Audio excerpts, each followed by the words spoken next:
Every single day you walk out that door, you grab your keys, you say goodbye, and you leave.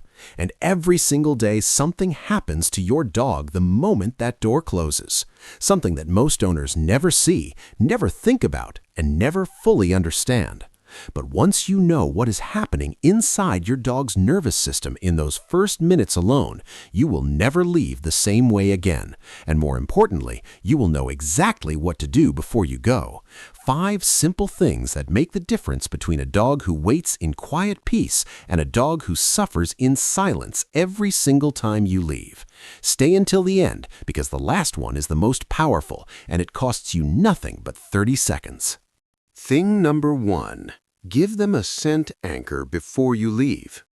Have you ever noticed that your dog follows you from room to room in the minutes before you leave? That they seem to track you more closely, hover near your feet, watch you with an intensity that's different from any other moment in the day? They know. Before the keys, before the shoes, before you even reach for your bag, they know. What most owners do not realize is that in the moments before departure, a dog's stress response begins to activate. Their cortisol levels rise. Their nervous system shifts into a state of heightened alertness. And when the door finally closes, what they're left with is not just your absence. It is the sudden removal of the most stabilizing sensory presence in their world, your scent.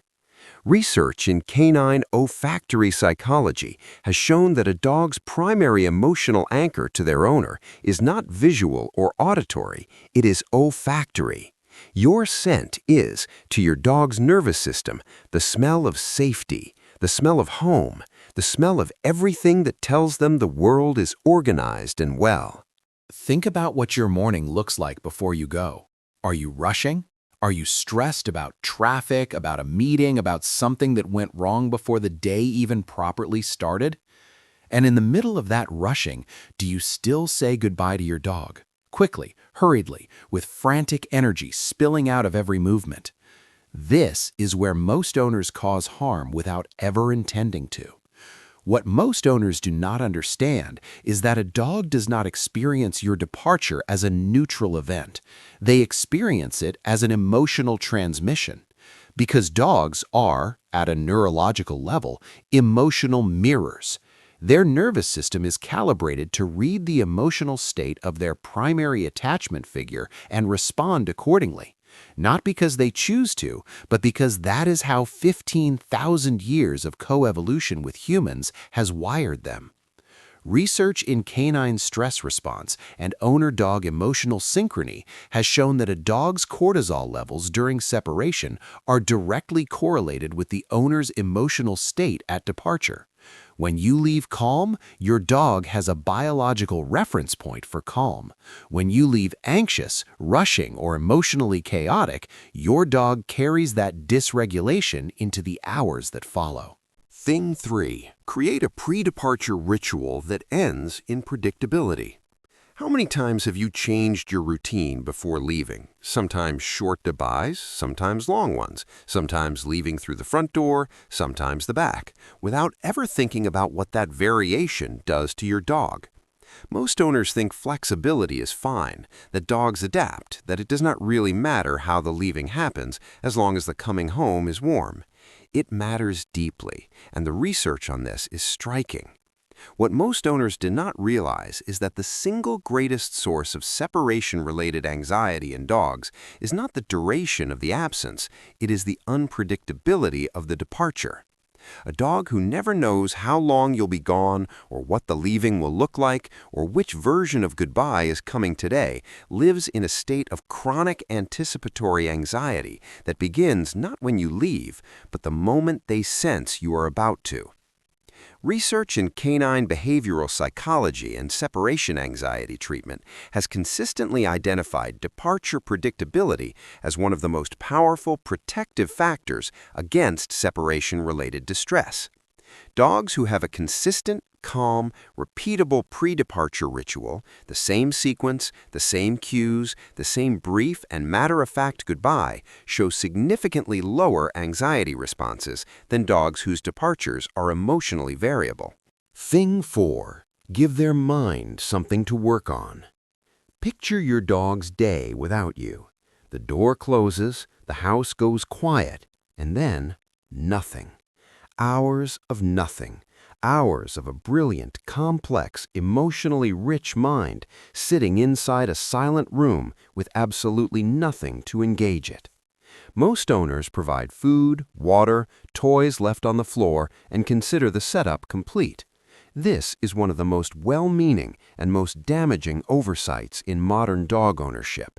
What most owners do not fully grasp is that mental inactivity in a dog is not rest, it is a form of deprivation.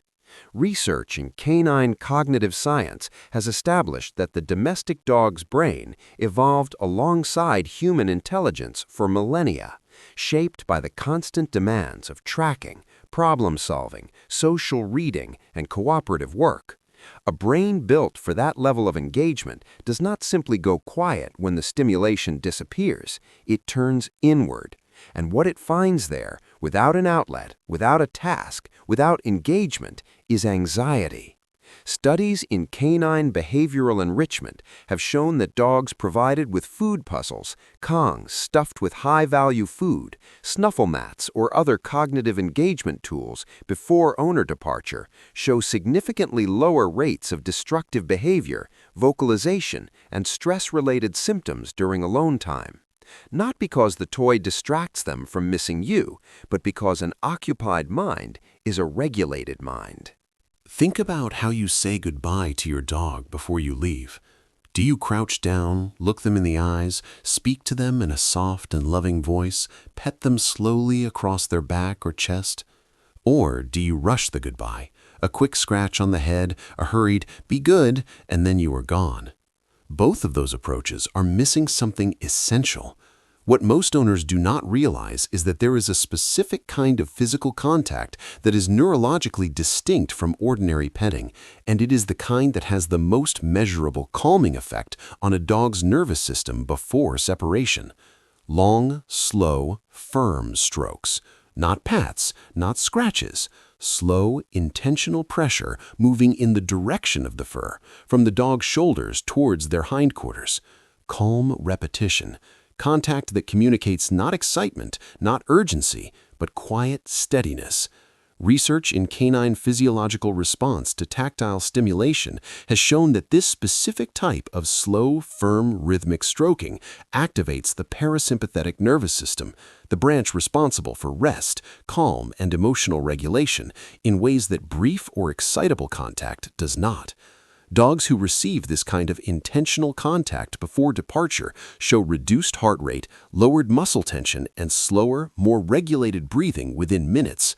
You are not just petting your dog, you are physically, neurologically preparing their body for calm.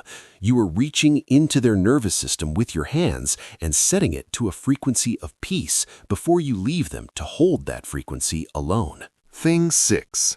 Come home the same way every time. And now we arrive at the last one, the one that closes the loop, the one that makes everything else matter even more. You have prepared them, you have left them anchored and calm and mentally engaged, and now you return. How you come home matters as much as how you leave.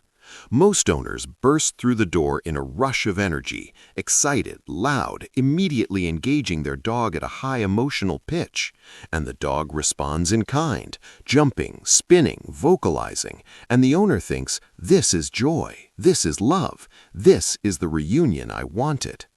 What most owners do not see is that this level of emotional escalation at reunion, when it happens every single day, trains the dog's nervous system to treat your return as a peak emotional event, which means your absence becomes the valley before the peak, a sustained period of emotional anticipation that makes the waiting harder, the alone time more tense, and the separation more distressing over time. Research in canine behavioral conditioning has shown that calm, low-key reunions, where the owner enters quietly, waits for the dog to settle before engaging, and greets them in a gentle rather than explosive way, produce more emotionally stable dogs over time. Not because the love is less, because the signal is clearer. Your coming and going is normal. It is safe. It is not a crisis in either direction.